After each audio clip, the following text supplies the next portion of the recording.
Who's older? Which one of you is older? I'm older, Tegan. It's radio. It's radio, people. No sight gags on the radio. Right? By 20 minutes? 8 minutes. 8 minutes? Yeah. And I believe that, although my parents, they were young. Sometimes their recollection of things is not as clear as mine, but we were young, so I don't challenge them on this one. And 8 minutes it is. Are your horoscopes widely divergent because of that 8-minute gap? I've only recently heard that it really is relevant than the actual minutes. God, they make it so complicated, don't they? It's like, I think that there is something. We have friends who just had twins, and so don't get into like a whole big thing because we don't want to do stray too far here. But they're not gonna, this is an upsetting topic for Sarah. We'll save it for our next performance here. They're gonna squabble. Yeah, no, it's gonna be good. We just don't want to get too far off twin track. politics. Twin politics right now. Yeah, Sarah's very political about twin politics here. So, but they're not going to tell the twins. They just have twins, and they're not going to tell them which one was born first because they feel They feel that it shapes you because you're always the younger one, or the older one, or the little one, or the big one, or the sick one, or the one that came out first, or the one with the weird ear. And as a twin, as the one who those are all things that, by the way, that Tegan feels are unfairly placed on. No, not unfairly. It's not unfair. It's the truth, but there is a huge focus on it. I'm pretty sure that we developed with Sarah on my head because I do have an ear that sticks out, and my jaw is wider than Sarah's. I'm also an inch taller than Sarah, so there's all these things, and I will say, and I use this as my example. That we did a huge tour for our last record, and when we played our hometown, the review was glowing. But we played 2 nights and they said, Tegan, the bigger one. And I was like, bigger how? Like taller? Like my hair's bigger? Like bigger how? How did you tell from back there that my jaw's like a centimeter wider? You can't tell, we're the same. And so I feel that there is some reason to not tell the kids. Just let them be the same age. Is that not enough? If you guys didn't know, you still might have been called the bigger one. No, I know. But I just think there's a focus. When I hear every single time someone says, "Are you is this your sister?" and I say we're twins, they say which one of you is older. And I get or which one came out first, or how much older are you? I think there is a focus on it, and I think it's actually probably not shaped us in any way, but I do think. So I retract the question. No, I think it's good. I think it's good. We've got this out there. 300 stations around the country can now start this conversation internally and help their twins get through it. One is inevitably always taller. We're going to move on. Twin group later, guys. If there's any twins in the house, twin group later. Yeah, there'll be a big conference call later on after the show. So high school recording studio, you make a demo. Next thing you know, Neil Young's label says, sure, we'll take that. And then you're playing a show with Neil Young and the Pretenders. Yeah, basically. Yeah. And you guys were just like, oh, okay. No, I mean, it was an interesting time in our lives. There was definitely a period of time that happened between that. It was about a year. We graduated high school and we started gigging around Calgary, and we played in Toronto and Vancouver. We had done a few shows outside of Calgary. And through a series of connections, we ended up meeting up with Elliot Roberts, who has managed Neil Young for most of his career. And they had a label, an little indie label, and they did offer to sign us. And I think at the time there was a little bit of,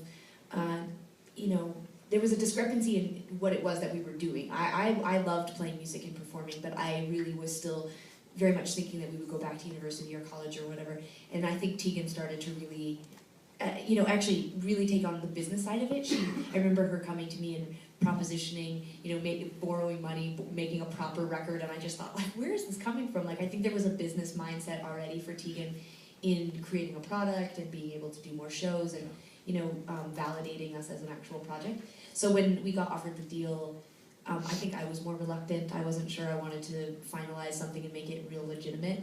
And then soon after we did sign the deal, the offer came to tour with Neil Young. And I think we both felt very stressed out about it. I think we were smart enough to know that it was an amazing opportunity, but we were also, I think, probably really nervous that we weren't actually deserving of it, and maybe fairly out of our league. And we were, and it was a really intense tour. We spent about 2 months out on the road, and we had to learn.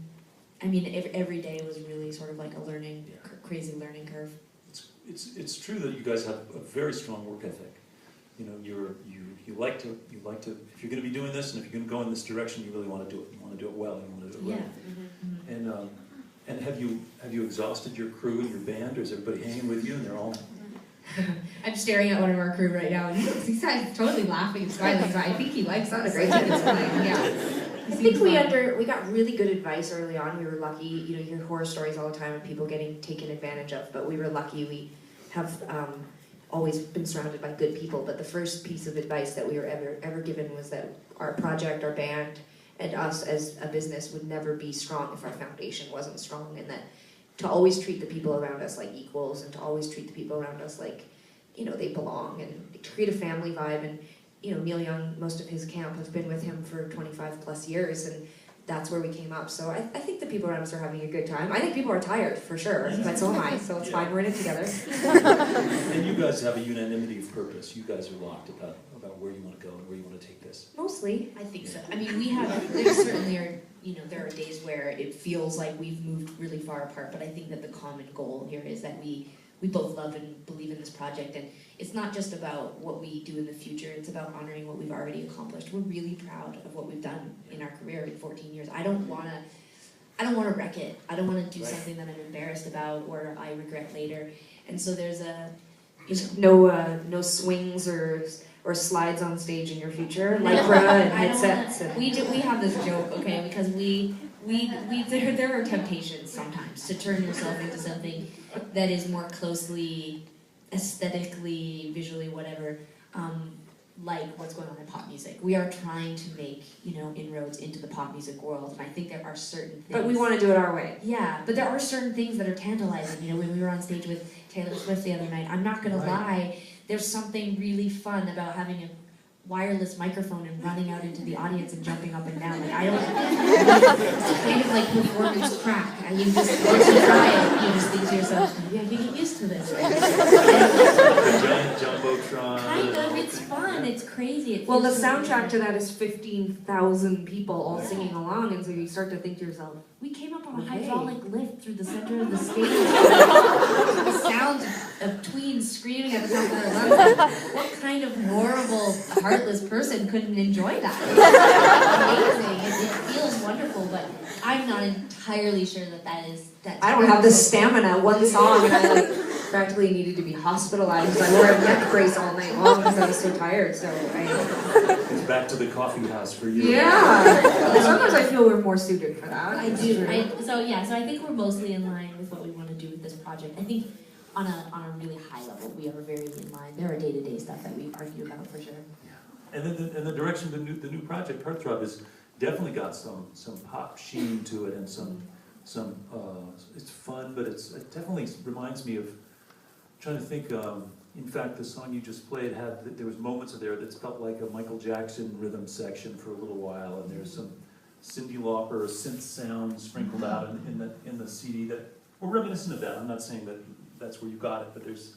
Oh no, those were the things that influenced us growing up and made us love music. That is definitely when people were like, why would you want to make a pop record? You know, I think pop has been sort of, the value of it was like kind of, well, it's been devalued actually, and I think the value of it is going back up again because you've had an increase of intelligent, thoughtful pop hit the airwaves in the last 2 years again, and I think that Sarah and I, we really loved the challenge. At the end of our last record cycle, we felt a bit like we were spinning our wheels. Our record sold like a fraction of our past records.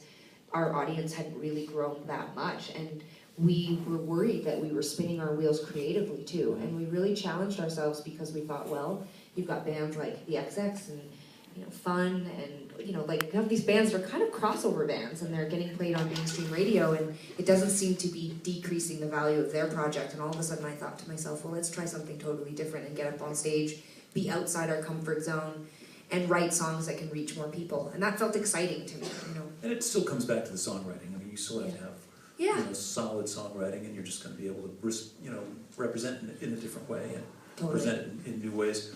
I also think that it's interesting as you approach pop music and sort of brush against all this big mega everything, because you guys have been sort of outspoken and about the things you care about and value. And is there a place where you can do that and enter into big time pop music and still be outspoken and passionate about the things you care about. And I know, Sarah, your passionate letter in sort of defense of, or in sort of criticizing misogynistic lyrics and things like that. That was a big step for you, and I think a good one. Mm-hmm.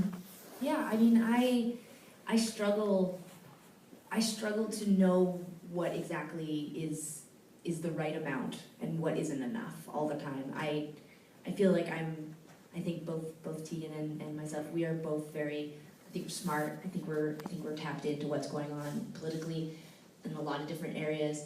And I struggle because what we're known for is pop music and not politics. And I worry about not using my place of,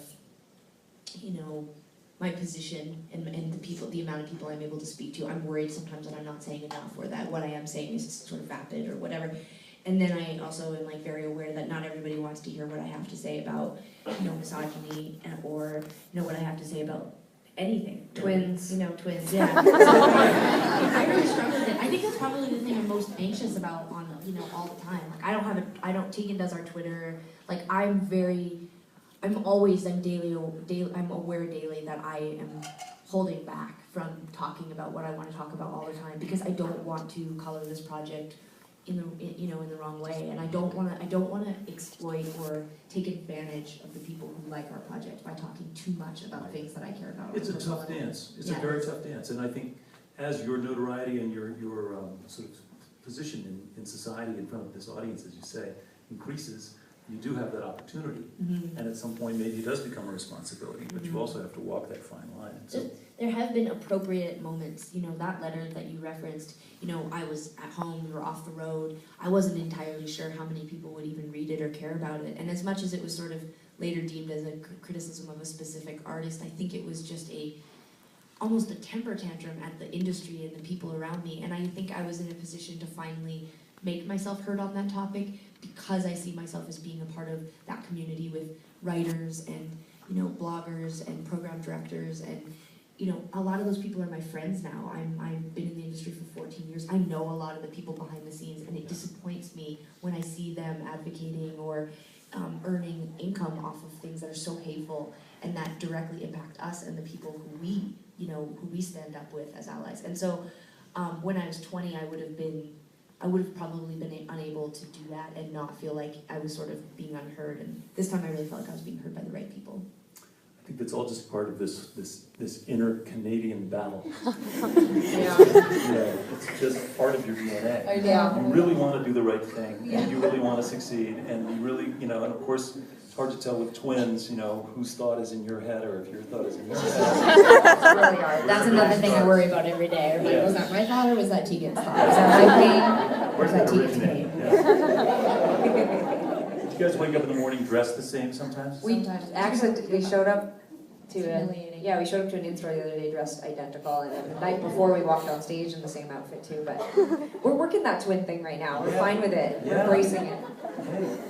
I think it's